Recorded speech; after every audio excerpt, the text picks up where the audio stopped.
Hello दोस्तों, स्वागत है आपका हमारे यूट्यूब चैनल उत्तराखंड ज्ञान विद जीवन में। उत्तराखंड जीके के तहत आज हम देखेंगे शॉर्ट ट्रिक, जिसमें हम देहरादून की सभी महत्वपूर्ण जल परियोजनाओं के बारे में ट्रिक से सीखेंगे। यानी जो यमुना नदी और टूंस नदी पर जितनी भी देहरादून की परियोजनाएं हैं, वो सारा हमें एक कहानी 2 लाइनों के माध्यम से सीखने वाले हैं। तो बहुत ध्यानपूर्वक आपने सुनना है। इससे पहले ट्रिक वाले हमारे 10 से 11 वीडियो आ चुके हैं, तो वो ज़रूर देखें, जिसमें ग्लेशियर, बुग्याल, नैनीताल की ग्लेशियर या बहुत नैनीताल के दर्रे, बहुत सारी चीज़ें मैं पहले पढ़ा चुका हूँ।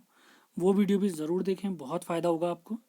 और उन सभी वीडियो के लिंक आपको डिस्क्रिप्शन में मिल जाएंगे। और जो कवि परिचय, जिनमें लगभग 5 कवियों की रचनाओं के बारे में हम ट्रिक से सीख चुके हैं, वो वीडियो ज़रूर देखें। कल एक वीडियो आई थी, अगले दिन भी और आएगी। तो सारे महत्वपूर्ण जितने भी कवि हैं उनको हम ट्रिक के माध्यम से सीखेंगे, और PDF आपको कुछ दिनों में टेलीग्राम में मिल जाएंगी। तो स्टार्ट करते हैं देहरादून की सभी महत्वपूर्ण जल परियोजनाओं से, और आपको ज़रूर याद होगा, आप लिख के ले लें। तो सबसे पहले देखते हैं, एक बार ट्रिक देख लेते हैं। तो ट्रिक क्या है, फिर इनके बाद इनके बारे में डिटेल जानकारी ले लेंगे। तो जो हमारी ट्रिक है देहरादून के जल विद्युत परियोजना, और ये किस पर हैं, यमुना और टोंस नदी पर हैं परियोजनाएं। तो हमारी ट्रिक है, गोगी ने यमुना नदी में रानी की ढाल खोदी। गोगी ने यमुना नदी में रानी की ₹1,00,000 की ढाल खोदी, जो उसने छिपकर टोन्स पार के कृषचारी को दे दी। फिर से रिपीट करते हैं ट्रिक। गोगी ने यमुना नदी में रानी की ₹1,00,000 की ढाल खोदी, जो उसने छिपकर टोन्स पार के कृषचारी को दे दी। अब ट्रिक थोड़ा समझते हैं, ट्रिक में है क्या। तो सबसे पहला, ये गोगी आपको दिख रहा होगा, एक ग्लोगी जल विद्युत परियोजना है। यानी गोगी नाम का एक लड़का है जिसने रानी की ₹1,00,000 की ढाल किसमें खोदी, यमुना नदी में खोदी, और छिपकर किसे दे दी, टोन्स पार एक लड़का रहता है कृषचारी नाम का, उसको दे दी रानी की ₹1,00,000 की ढाल। तो गोगी से बनता है ग्लोगी। अब यमुना नदी, अब ये जो चार परियोजना, रानी, लाख, ढाल और खो, ये जो 4 शब्द दिख रहे हैं, ये 4 शब्दों से आपको यमुना पर स्थित 4 परियोजनाएं दिखेंगी। और जो यहाँ पर टोन्स पार दिख रहा है, तो नंबर 5, नंबर 6 और नंबर 7, ये छिपकर से और कृष और चारी से टोन्स पर जो परियोजना है उनके नाम आएंगे। तो ग्लोगी, गोगी से हो गया ग्लोगी। यमुना नदी पर हमारे 4 परियोजना है, एक रानी से आएगा, एक लाख नाम से आएगा, एक लाख, ढाल और खो। और टोन्स टोन्स पर आएंगे 3 परियोजना, एक छिपकर शब्द से बनेगा, एक कृष से बनेगा और चारी। तो एक बार इनके नाम देख लेते हैं। तो सबसे पहले ग्लोगी था, हम देख ही चुके थे। गोगी ने क्या खोदी, रानी की ₹1,00,000 की ढाल खोदी। तो रानी से हो गया ढकरानी, ₹1,00,000 की ढाल खोदी, ₹1,00,000 से लखवाड़, ढाल से ढालीपुर, खोदी, तो उस खो से क्या बनने वाला है, खोदरी। जो उसने छिपकर, तो छिपकर जो शब्द था उससे बनेगा छिब्रो, किसे दे दी, टोन्स पार के कृषचारी, तो कृष से बनेगा किसाऊ या केसों, और चारी, कृषचारी को दे दी, जो चारी से बनेगा इचारी। तो ढकरानी, लखवाड़, ढालीपुर और खोदरी, ये 4 परियोजनाएं हैं हमारी यमुना पर, जो हमारी ट्रिक में दिख भी रहा है आपको। और 3, और बाकी जो बची हुई 3 परियोजनाएं हैं, छिब्रो, किसाऊ और इचारी, ये परियोजना है हमारी टोन्स नदी पर। टोन्स नदी पर ट्रिक बहुत ध्यानपूर्वक देखना है, सुनना है आपने। अब इन्हीं परियोजनाओं का थोड़ा डिटेल देख लेते हैं कि इनके बारे में हमारे एग्जाम के लिए क्या क्या इंपॉर्टेंट चीज़ें होने वाली हैं। तो सबसे पहला है ग्लोगी जल विद्युत परियोजना।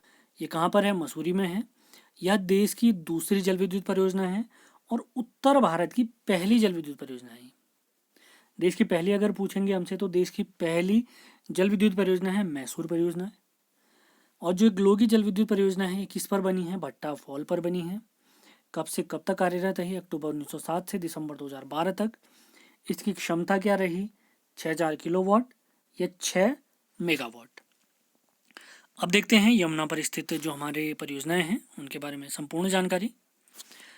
तो गोगी ने रानी की लाख रुपए की ढाल किसमें खोदी थी? यमुना नदी में खोदी थी, तो वही हो गया। तो सबसे पहली परियोजना है ढकरानी, तो ये देहरादून में स्थित, हम देख ही चुके हैं। तो नदी कौन सी हो गई? यमुना नदी। इसकी क्षमता पूछेंगे तो 33.75 मेगावाट और निर्माण वर्ष 1965। अगली परियोजना है जो यमुना नदी पर है, ढालीपुर परियोजना। क्षमता है इसकी 51 मेगावाट और इसका निर्माण वर्ष भी है 1965। अगली परियोजना जो यमुना नदी पर है वो खोदरी नदी, खोदरी परियोजना, माफ करें। क्षमता है इसकी 120 मेगावाट और टाइम पीरियड जब ये बना है 83-84, 1983 और 84।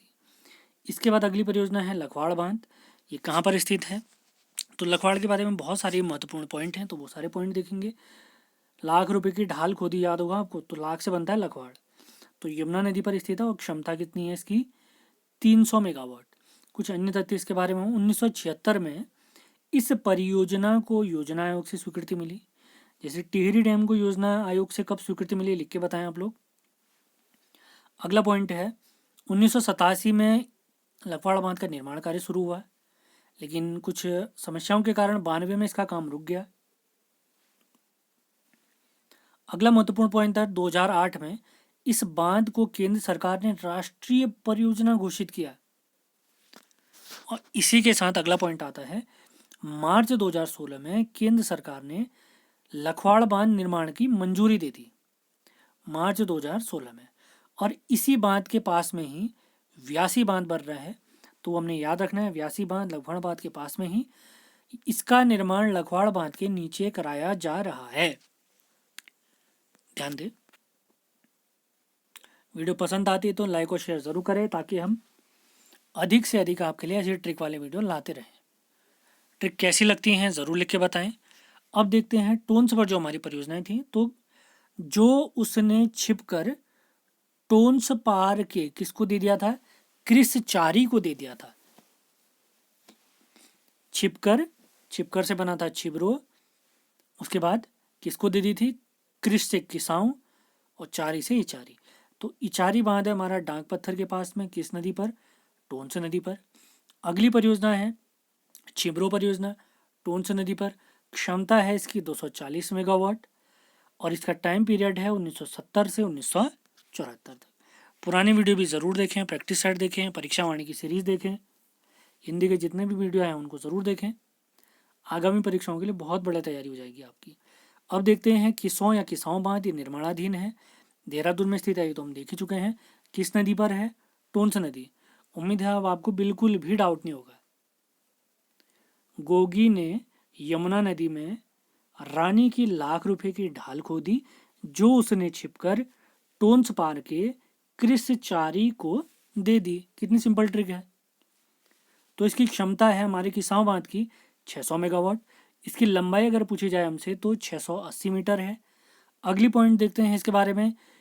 किसाऊ बांध बनाने की जिम्मेदारी किसकी है? THDC, Tehri hydro development corporation. आप लोग के लिए एक सवाल है, THDC की स्थापना किस वर्ष हुई? किसाऊ बांध की ऊंचाई पूछे हमसे तो 253 मीटर है। 2016 में किसाऊ परियोजना या किसाऊ बांध को राष्ट्रीय परियोजना घोषित किया गया था, राष्ट्रीय परियोजना घोषित किया गया। जैसे लखवाड़ आपने देखा होगा 2008 में इसको राष्ट्रीय परियोजना घोषित किया गया, वैसे ही किसाऊ को 2016 में राष्ट्रीय परियोजना घोषित किया गया। उम्मीद है आपको ये सेशन पसंद आया होगा। ऐसे शॉर्ट वीडियो आपके लिए आते रहेंगे। पसंद आता तो आपने एक ही काम करना है, लाइक करना है, शेयर करना है, और नए हैं तो सब्सक्राइब जरूर करें, अपने दोस्तों से शेयर करें, जिससे ज़्यादा से ज़्यादा आपके लिए ऐसे वीडियो आते रहें। आगामी आपको पता ही है 4 और 5 तारीख को हमारा वीडियो की परीक्षा है, 12 तारीख को नायब तहसीलदार की परीक्षा है। तो इन परीक्षाओं के लिए फुल जोर के साथ तैयारी में लग जाइए। ऐसे वीडियो, शॉर्ट वीडियो आपके लिए आते रहेंगे। तो अगले वीडियो में मिलते हैं। धन्यवाद।